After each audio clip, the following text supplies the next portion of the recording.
À Saint-Ouen, aux portes de Paris, le trafic de drogue ne s'interrompt jamais et les points de vente se comptent par dizaines. Dans la rue, devant les collèges et les écoles, sur la place de la mairie et surtout au cœur des cités de cette ville de 48 000 habitants. Face à cette situation immuable depuis des années, certains élus impuissants en viennent à condamner des logements. Des frontières sont même parfois érigées pour tenter de cerner les trafiquants. Patrice Roch est à la tête du principal bailleur social de Seine-Saint-Denis, en charge notamment de ses 2 tours, 300 logements. La cité Authier-Vaillant, en plein centre-ville, où un mur anti-drogue a été bâti.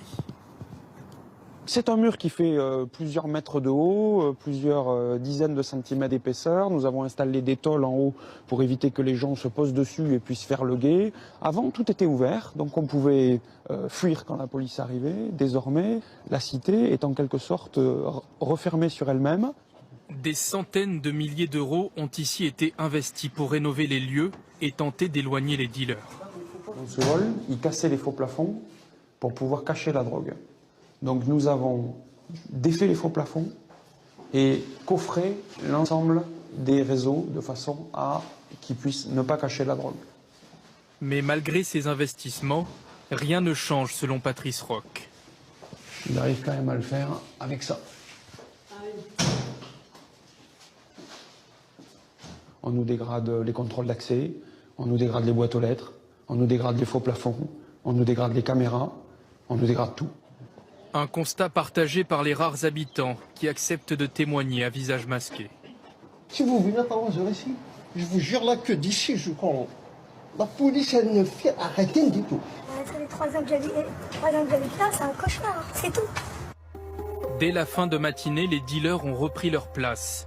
Les voici qui contrôlent l'unique accès à la cité, à la vue de tous. À quelques centaines de mètres de là, le quartier Jules Vallès.